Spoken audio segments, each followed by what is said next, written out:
Se estes se calarem, as próprias pedras clamarão.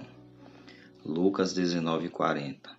Qual é o sentido dessa expressão que Jesus utilizou nessa passagem? É literal ou figurativa?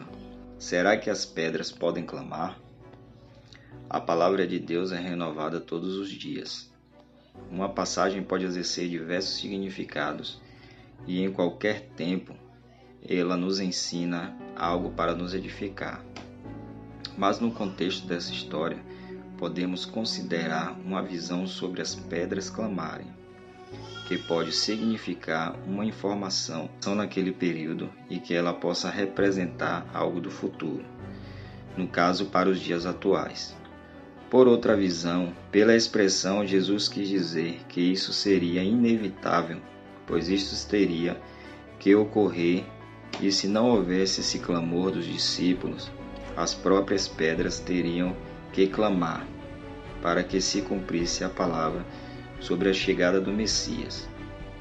No livro de Salmos, contém a passagem que diz que toda a terra proclama a glória de Deus e o firmamento declara a obra de suas mãos. Por isso, creio que se Deus quisesse, até as pedras ou a própria natureza clamaria se fosse necessário para que o Rei da Glória fosse anunciado. Outros estudiosos afirmam que as pedras clamaram de forma simbólica, quando, no momento da morte de Jesus, descrito em Mateus 27:11, quando as rochas se fenderam ou quando houve a destruição de Jerusalém, se cumpriu assim a profecia do Mestre, que disse: ali não ficará pedra sobre pedra que não fosse derrubada.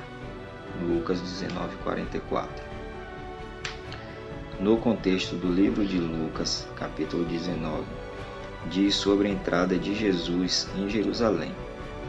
E dito isso, ia caminhando diante, subindo para Jerusalém, e aconteceu que, chegando perto de Betfagé e de Betânia, ao monte chamado das Oliveiras, mandou 2 dos seus discípulos, dizendo: ide à aldeia que está defronte, e aí, ao entrardes, achareis preso um jumentinho em que nenhum homem ainda montou. Soltai-o e trazei-o. E se alguém vos perguntar: por que o está soltando? Assim lhe direis: porque o Senhor precisa dele. E indo os que haviam sido mandados, acharam como lhes dissera. E quando soltaram o jumentinho, seus donos lhe disseram: por que soltais o jumento? E eles responderam: o Senhor precisa dele. E trouxeram-no a Jesus. E lançando sobre o jumentinho as suas vestes, puseram Jesus em cima. E indo ele, estendiam no caminho as suas vestes. E quando já chegavam perto da cidade, do Monte das Oliveiras, toda a multidão dos discípulos, regozijando-se, começou a dar louvores a Deus em alta voz, por todas as maravilhas que tinha visto, dizendo: bendito o Rei que vem em nome do Senhor, paz no céu e glória nas alturas. E disseram-lhe dentre a multidão alguns dos fariseus: mestre, repreende os teus discípulos. E respondendo ele, disse-lhe: digo-vos que, se estes se calarem, as próprias pedras clamarão. Lucas 19:28-40. Jesus, por ser o Messias, deveria ter sido reconhecido por todos da casa de Israel como um rei enviado para salvar, como estava escrito nas palavras dos profetas de outrora. Mas o povo, na sua maioria, não reconheceu o Mestre.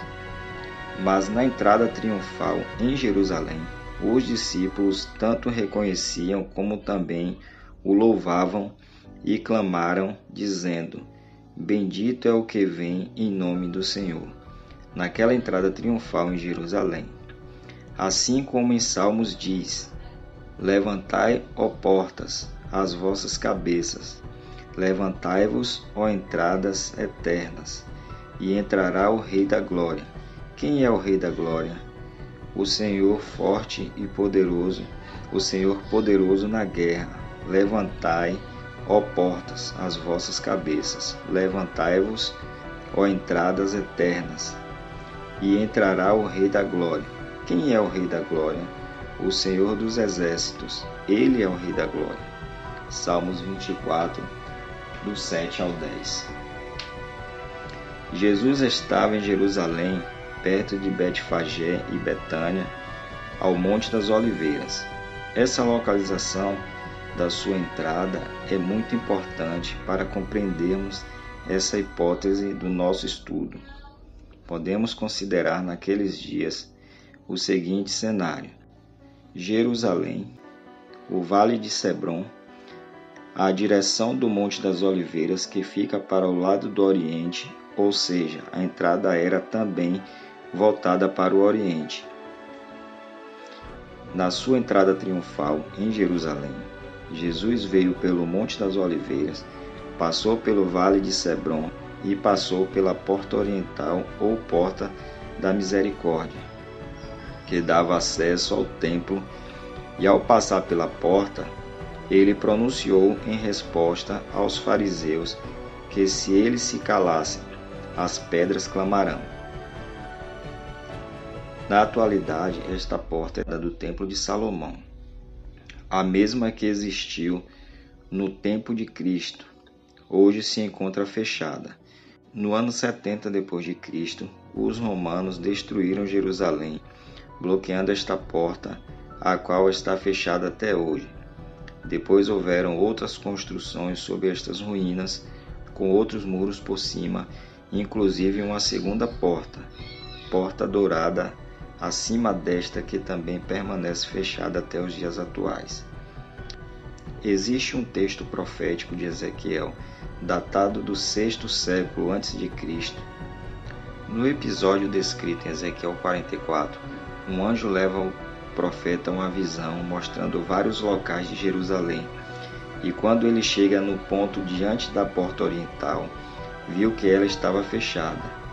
Então me fez voltar ao caminho da porta do santuário exterior, que olha para o oriente, a qual estava fechada. E disse-me o Senhor: esta porta estará fechada, não se abrirá, ninguém entrará por ela, porque o Senhor Deus de Israel entrou por ela, por isso estará fechada. A profecia se cumpriu séculos depois. O Senhor Jesus, Deus encarnado, passou por ela, e tempos depois esta porta foi fechada e permanece fechada até hoje. Permanece fechada por situações muito peculiares, e não há outra razão maior que a vontade do Altíssimo sendo feita, mesmo através da intervenção humana. Hoje, nenhuma escavação é permitida neste local, porque é local sagrado para os muçulmanos, enfatizando mais uma vez, porque mesmo se a multidão se calasse, as próprias pedras que fecharam aquela porta clamariam. Esta porta ficará fechada para que saibam que o Rei da Glória passou por ali, e as suas palavras proféticas ecoam e permanecem para todo sempre. Amém.